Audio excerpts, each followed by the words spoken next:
சித்தருக்கெல்லாம் சித்தர் சிவனே போற்றி. நம்மளோட பதிவுகளில் இதுவரைக்கும் 12 ராசிகளுக்குமான 2024 வருஷத்தோட குரு பெயர்ச்சி பலன்களை பார்த்துட்டு வந்தோம். அதோட தொடர்ச்சியா இனி வரக்கூடிய பதிவுகளில் 12 ராசிகளுக்குமான சித்திரை மாத பலன்கள், அதாவது தமிழ் புத்தாண்டு ராசி பலன்களை பார்க்க இருக்கிறோம்.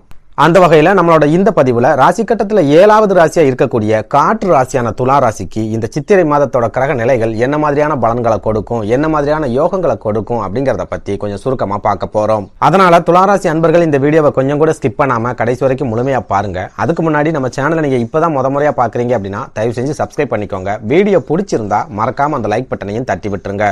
அதை விட முக்கியமா உங்களை மாதிரியே போராட்டமான ஒரு வாழ்க்கையை வாழ்ந்துட்டு வரக்கூடிய துலா ராசிக்காரங்க உங்க நட்பு வட்டாரத்திலேயோ அல்லது சொந்த பந்தத்திலேயே இருக்காங்க அப்படின்னா அவங்களுக்கு இந்த வீடியோவை மறக்காம ஷேர் பண்ணி விட்டுருங்க. அதே போல நம்ம சேனல்ல 12 ராசிகளுக்குமான 2024 வருஷத்தோட குரு பெயர்ச்சி பலன்களை வீடியோ காலா போட்டிருக்கோம். துலா ராசிக்காரங்க இன்னும் உங்க ராசிக்கான குரு பெயர்ச்சி பலன்களை பார்க்கல அப்படின்னா டிஸ்கிரிப்ஷன்ல லிங்க் கொடுக்குறேன், கிளிக் பண்ணி ஓபன் பண்ணி பார்த்துக்கோங்க. துலா ராசியை பொறுத்த வரைக்கும் அதிகமான இறக்க குணம் உள்ள ஒரு ராசி, எதிரிக்கும் இறக்கம் காட்டக்கூடிய ஒரு ராசி, யாரையும் ஏமாத்தி வாழணும் அப்படின்னு நினைக்காத ஒரு ராசி, நேர்மையா வாழணும், நேர்மையா உழைக்கணும் அப்படின்னு நினைக்கக்கூடிய ஒரு ராசி, குடும்பத்துக்காகவும் கூட பிறந்தவங்களுக்காகவும் நிறைய தியாகங்களை செய்யக்கூடிய ஒரு ராசி, நண்பர்களுக்காக எதையும் விட்டு கொடுக்கக்கூடிய ஒரு ராசி, கடினமா உழைக்கக்கூடிய ஒரு ராசி, எந்த வேலையா இருந்தாலும் சரி அந்த வேலையை ஒரு நுணுக்கத்தோட செய்யக்கூடிய ஒரு ராசி, திடீர் அதிர்ஷ்டமோ திடீர் யோகமோ கிடைக்காத ஒரு ராசி, கஷ்டப்பட்டு படிப்படியா முன்னேறக்கூடிய ஒரு ராசி, சொந்த பந்தங்களால எந்த விதமான பிரயோஜனமும் கிடைக்காத ஒரு ராசி, சொந்த பந்தங்களுக்கு ஓடி ஓடி போய் உதவி செய்யக்கூடிய ஒரு ராசி, அதே சொந்த பந்தங்கள் மூலமா நிறைய பிரச்சனைகளை சந்திக்கக்கூடிய ராசி, நெருங்கின சொந்த பந்தங்கள் மூலமா நம்பிக்கை துரோகங்களை சந்திக்கக்கூடிய ராசி, இதெல்லாம் விட முக்கியமா சின்ன வயசுல இருந்தே ரொம்ப அளவுக்கு அதிகமான வேதனைகளையும் தொடர்ச்சியான ஏமாற்றங்களையும் சந்திச்சுட்டு வரக்கூடிய ஒரு ராசி தான் இந்த துலா ராசி. சுருக்கமா சொல்லணும் அப்படின்னா நீதி, நேர்மை, நியாயம் அப்படின்னு பேசக்கூடிய துலா ராசிக்காரங்களை பொழைக்க தெரியாதவங்க அப்படின்னு கூட சொல்லலாம். அந்த அளவுக்கு இவங்க நியாயத்துக்கும் தர்மத்துக்கும் அதிக அளவுல முக்கியத்துவம் கொடுப்பாங்க. தன்னை பெத்தவங்களே தப்பு செஞ்சிருந்தாலும் முகத்துக்கு நேரா நீங்க செஞ்சது தப்பு அப்படின்னு துணிச்சலா சொல்லுவாங்க.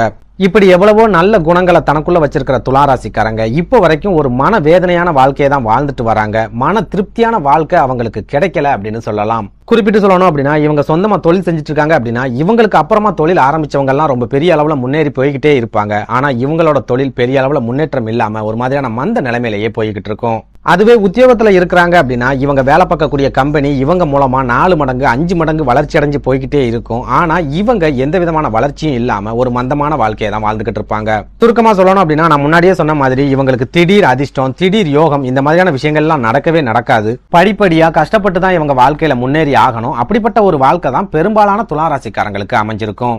இப்படி ஒரு சூழல்ல கடந்து போன பங்குனி மாதமும் துலா ராசிக்காரங்களுக்கு பெரிய அளவுக்கு யோகங்களையோ அல்லது பெரிய அளவுக்கு அதிர்ஷ்டங்களையோ கொடுக்காத ஒரு மாதமாவே கடந்து போயிருக்கு அப்படின்னு சொல்லலாம். அதுலயும் குறிப்பா பெரும்பாலான துலா ராசிக்காரங்க கடந்த பங்குனி மாசத்துல ஏதாவது ஒரு சமயத்துல பண நெருக்கடி அப்படிங்கறத சந்திச்சிருப்பாங்க. அது மூலமா கடன் வாங்க வேண்டிய ஒரு சூழல் அப்படிங்கிறது ஏற்பட்டிருக்கும். குடும்ப வாழ்க்கையிலையும் ஒரு சில சிக்கல்கள் அப்படிங்கிறது கடந்த பங்குனி மாசத்துல ஏற்பட்டிருக்கும். போதாக்குறைக்கு உடல் ஆரோக்கியத்திலையும் ஒரு சில பாதிப்புகள் அப்படிங்கறத கடந்த பங்குனி மாசத்துல பெரும்பாலான துலா ராசிக்காரங்க சந்திச்சிருப்பாங்க. சுருக்கமா சொல்லணும் அப்படின்னா ஒரு பக்கம் பண நெருக்கடி அல்லது கடன் நெருக்கடி, இன்னொரு பக்கம் உடல் ஆரோக்கிய பாதிப்புகள், போதாக்குறைக்கு குடும்பத்துல ஏற்படக்கூடிய பிரச்சனைகள் அப்படின்னு ஒரு நிம்மதி இல்லாத வாழ்க்கையை தான் கடந்த பங்குனி மாசத்திலையும் பெரும்பாலான துலா ராசிக்காரங்க வாழ்ந்திருக்காங்க அப்படின்னு சொல்லலாம். அதே நேரம் என்னதான் இவங்க தொடர்ச்சியா கஷ்டங்களையும் வேதனைகளையும் சந்திச்சுட்டு வந்தாலும் சமீப காலமா ஓரளவுக்கு இவங்களோட வாழ்க்கையில வளர்ச்சி அப்படிங்கிறது ஏற்பட்டு வருது அப்படிங்கறதும் மறக்க முடியாத உண்மை.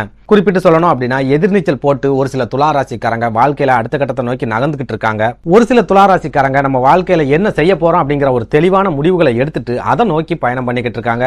அந்த பயணத்துல ஒரு சில தடைகள், தாமதங்கள், பிரச்சனைகள் அப்படிங்கிறது ஏற்பட்டாலும் மனம் தளராம இவங்க தொடர்ச்சியா போராடிக்கிட்டே இருக்காங்க அப்படின்னு நம்மளால அடிச்சு சொல்ல முடியும். இப்படி ஒரு சூழல்ல இந்த தமிழ் புத்தாண்டு, அதாவது சித்திரை மாதத்தோட கிரக அமைப்புகள் துலா ராசிக்காரங்களுக்கு என்ன மாதிரியான பலன்களை கொடுக்கும், என்ன மாதிரியான யோகங்களை கொடுக்கும் அப்படிங்கறத பத்தி பார்க்கலாம். அந்த வகையில இந்த சித்திரை மாதத்தோட கிரக நிலைகளை ஆராய்ச்சி பார்க்கும்போது துலா ராசிக்காரங்களுக்கு ஒரு சில யோகங்களையும் அற்புதமான அதிர்ஷ்டங்களையும் கொடுக்கக்கூடிய ஒரு மாதமாவே சித்திரை மாதம் இருக்க போகுது. அதே நேரம் மாதத்தோட முதல் 10 நாட்களை எடுத்துக்கிட்டோம் அப்படின்னா ஒரு சில நெருக்கடிகள் அப்படிங்கிறது உங்களுக்கு ஏற்படும். அதனால முதல் 10 நாட்கள் நீங்க ரொம்பவே எச்சரிக்கையா இருக்கணும், கவனமா இருந்தே ஆகணும். குறிப்பா இந்த சித்திரை மாதத்தோட தொடக்கத்துல செவ்வாய் பகவான் உங்க ராசிக்கு 5வது வீடான பூர்வ புண்ணிய ஸ்தானம் அப்படின்னு சொல்லப்படுற கும்பராசியில சனி பகவானோட இணைஞ்சி சஞ்சாரம் பண்ணுவார். இந்த கிரக சேர்க்கை கண்டிப்பா உங்களுக்கு ஒரு சில பண நெருக்கடிகள் அப்படிங்கறத ஏற்படுத்தும், தொழில் ரீதியான பின்னடைவுகளை ஏற்படுத்தும், உடல் ஆரோக்கியத்திலையும் ஒரு சில பாதிப்புகளை கட்டாயமா ஏற்படுத்தும். அதுலயும் முக்கியமா ஓரளவுக்கு சிறப்பான முறையில நடந்துகிட்டு இருந்த தொழில்கள்ல கூட திடீர் பின்னடைவுகள் அப்படிங்கிறது ஏற்படும், பண நெருக்கடி அப்படிங்கிறது ஏற்படும். ஒரு சில துலா ராசிக்காரங்க உங்க கைகள்ல இருக்கிற பணத்தை களவு கொடுக்கறதுக்கு கூட அதிகமான வாய்ப்புகள் அப்படிங்கிறது இந்த சித்திரை மாதத்தோட தொடக்கத்துல இருக்குது. அதனால துலா ராசிக்காரங்க பணம் சம்பந்தமான விஷயங்கள்ல ரொம்பவே எச்சரிக்கையாவும் கவனமாவும் இருங்க. நீங்க சொந்தமா தொழில் செஞ்சுட்டு இருக்கீங்க அப்படின்னா பணம் சம்பந்தமான பொறுப்புகளை யாரை நம்பியும் ஒப்படைக்காதீங்க. என்னோட தம்பி தான், என்னோட நண்பன் தான், என்னோட சொந்தக்காரன் தான் அப்படின்னு சொல்லி நீங்க பணம் சம்பந்தமான பொறுப்புகளை ஒப்படைச்சீங்க அப்படின்னா கண்டிப்பா அந்த பணம் உங்களுக்கு திரும்பி வராம போகக்கூடிய வாய்ப்புகள் அப்படிங்கிறது இந்த சித்திரை மாசத்துல இருக்குது. இது கூடவே உங்களோட உடல் ஆரோக்கியத்திலேயோ அல்லது குடும்பத்தில் இருக்கிறவங்களோட உடல் ஆரோக்கியத்திலேயோ ஒரு சில பாதிப்புகள் ஏற்படக்கூடிய காலகட்டமாகவும் இந்த சித்திரை மாதத்தோட முதல் 10 நாட்களும் இருக்க போகுது. இதுல நம்ம ரொம்ப முக்கியமா பார்க்க வேண்டியது உங்க ராசியோட அதிபதியான சுக்கிர பகவானும் இந்த சித்திரை மாசத்துல 6வது வீடான சத்ருஸ்தானம் அப்படின்னு சொல்லப்படுற மீன ராசியில ராகு பகவானோட இணைஞ்சு சஞ்சாரம் பண்றார். உங்க ராசியோட அதிபதியான சுக்கிர பகவான் சத்ருஸ்தானத்துல இருக்காரு அப்படின்னாலே எதிரிகளோட தொல்லை 2 மடங்கா அதிகரிக்க போகுது அப்படின்னு அர்த்தம். இதனால உத்தியோகத்துல இருக்கிற துளாராசிக்காரங்க வேலை பார்க்குற இடத்துல ரொம்பவே எச்சரிக்கையா இருங்க, கவனமா இருங்க. நீங்க செய்யாத தப்புக்கு உங்க மேல பழி போடக்கூடிய வாய்ப்புகள் அப்படிங்கிறது அதிகமாவே இருக்குது. நீங்க கொஞ்சம் அசந்தாலும் உங்களை அடிச்சு வீழ்த்திட்டு மேல வர்றதுக்கு ஒரு கூட்டமே ரெடியா இருக்கு அப்படிங்கறத மனசுல வச்சுக்கோங்க. சுத்தி இருக்கிற எல்லாருமே நல்லவங்க அப்படின்னு முழுமையா நம்பாதீங்க. உங்க மேல் அதிகாரிகள் கூட தேவையில்லாத வாக்குவாதங்களை வளர்த்துக்காதீங்க, தேவையில்லாத சண்டை சச்சரவுகளை ஏற்படுத்திக்காதீங்க. முடிஞ்ச வரைக்கும் பொறுமையா இருக்க பழகிக்கோங்க, நிதானமா முடிவுகளை எடுங்க. இதெல்லாம் விட முக்கியமா உங்களோட ரகசியங்களை எந்த காரணத்தை கொண்டும் உங்க கூட வேலை பார்க்கறவங்க கிட்ட பகிர்ந்துக்காதீங்க. அதுவே நீங்க சொந்தமா தொழில் செஞ்சுட்டு இருக்கீங்க அப்படின்னா இந்த சித்திரை மாதத்தோட தொடக்கத்துல உங்களை சுத்தி நிறைய சூழ்ச்சிகள் அப்படிங்கிறது நடக்க ஆரம்பிக்கும். திடீர் எதிரிகள் முளைப்பாங்க. நீங்க யாரெல்லாம் நல்லவங்க நண்பர்கள் அப்படின்னு நம்புனீங்களோ அவங்களே உங்களுக்கு எதிரியா மாறுவாங்க, உங்களை வீழ்த்தணும் அப்படின்னு துடிப்பாங்க. இதெல்லாம் விட முக்கியமா உங்களோட தொழில நீங்க திடீர் பண இழப்புகளையும் பண நெருக்கடியையும் சந்திக்கக்கூடிய காலகட்டமாவே இந்த சித்திரை மாதத்தோட முதல் 10 நாட்களும் இருக்க போகுது. அதே நேரம் இந்த சித்திரை மாதத்தோட பிற்பகுதியை எடுத்துக்கிட்டோம் அப்படின்னா கும்பராசியில இருக்கிற செவ்வாய் பகவான் மீன ராசிக்கும், மீன ராசியில இருக்கிற சுக்கிர பகவான் மேஷ ராசிக்கும் பயிற்சி ஆகிறாங்க. இதுல மீன ராசி அப்படிங்கிறது துளாராசியோட சத்ருஸ்தானம் அப்படிங்கறதால அந்த ஸ்தானத்துக்கு செவ்வாய் பகவான் பயிற்சி ஆகும்போது சத்ருக்களை நாசம் செய்வார் அப்படின்னு ஜோதிட நூல்கள்ல சொல்லப்பட்டிருக்கு. அப்படி பார்க்கும்போது செவ்வாய் பகவான் பயிற்சி ஆகக்கூடிய இந்த சித்திரை மாதத்தோட பிற்பகுதியில இருந்து உங்க எதிரிகளோட தொல்லை படிப்படியா குறைய ஆரம்பிக்கும். உங்க எதிரிகள் உங்ககிட்ட தோத்து ஓடுவாங்க. உங்க கூடவே இருந்து உங்களுக்கு குளிபறிக்கக்கூடிய துரோகிகளையும் நீங்க அடையாளம் கண்டுக்கக்கூடிய ஒரு காலகட்டமா இந்த சித்திரை மாதத்தோட பிற்பகுதி அப்படிங்கிறது இருக்கும். அதே நேரம் சகோதரக்காரகனான செவ்வாய் பகவான் சத்ருஸ்தானத்துக்கு பயிற்சி ஆகிற காரணத்தால உங்க தம்பி தங்கைகள் கூட ஒரு சில மனக்கசப்புகள் ஏற்படுறதுக்கும் ஒரு சில பிரச்சனைகளை சந்திக்கிறதுக்கும் இந்த சித்திரை மாதத்தோட பிற்பகுதியில அதிகமான வாய்ப்புகள் இருக்கு. அதனால துளாராசி அன்பர்கள் இந்த சித்திரை மாசத்துல உங்க தம்பி தங்கைகள் கூட தேவையில்லாத வாக்குவாதங்களை வளர்த்துக்காதீங்க. முடிஞ்ச வரைக்கும் விட்டு கொடுத்து போங்க.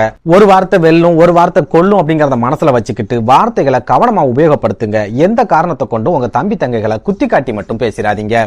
அதே போல இந்த சித்திரை மாதத்தோட பிற்பகுதியில உங்க ராசிக்கு அதிபதியான சுக்கிர பகவான் மேஷ ராசிக்கு பயிற்சியாகி குரு மற்றும் சூரிய பகவானோட ஒன்னா இணைஞ்சி சஞ்சாரம் பண்ண போறார். மேஷ ராசி அப்படிங்கிறது துளாராசிக்கு களத்திர ஸ்தானம் அப்படிங்கறதால அந்த ஸ்தானத்துல குரு பகவானோட இணைஞ்சி சுக்கிர பகவானும் இருக்கிறதால திருமண தடைகள் இந்த காலகட்டத்துல முழுமையா விலகும். பல வருஷமா திருமணமே ஆகாம திருமணத்துக்காக காத்திருக்கக்கூடிய துளாராசிக்காரங்களுக்கு திருமண வாய்ப்புகள் கைகூடி வரக்கூடிய காலகட்டமாகவும் இந்த சித்திரை மாதம் இருக்கும். அதுவே திருமணம் ஆனவங்களை எடுத்துக்கிட்டோம் அப்படின்னா உங்க வாழ்க்கை துணை மூலமா உங்களுக்கு ஒரு சில அதிர்ஷ்ட வாய்ப்புகள் அப்படிங்கிறது கிடைக்க போகுது. ஒரு சிலருக்கு வாழ்க்கை துணை மூலமா சொத்து சுகங்கள் கிடைக்க போகுது. போதா குறைக்கு உங்க வாழ்க்கை துணையோட சொந்த பந்தங்கள் மூலமாவும் ஒரு சில அதிர்ஷ்டங்களும் வாய்ப்புகளும் உதவிகளும் கிடைக்கக்கூடிய காலகட்டமாவே இந்த சித்திரை மாதத்தோட பிற்பகுதி அப்படிங்கிறது இருக்க போகுது. சுருக்கமா சொல்லணும் அப்படின்னா இந்த சித்திரை மாதத்தோட பிற்பகுதி துளாராசிக்காரங்களோட வாழ்க்கையில மிகப்பெரிய மாற்றத்தை ஏற்படுத்த போகுது. மிகப்பெரிய அளவுல திருப்பத்தை கொண்டு வரப்போகுது. துரதிர்ஷ்டசாலிகளா இருந்த துளாராசிக்காரங்க எல்லாருமே இந்த சித்திரை மாதத்தோட பிற்பகுதியில அதிர்ஷ்டசாலிகளா மாற போறீங்க. நன்றி, வணக்கம்.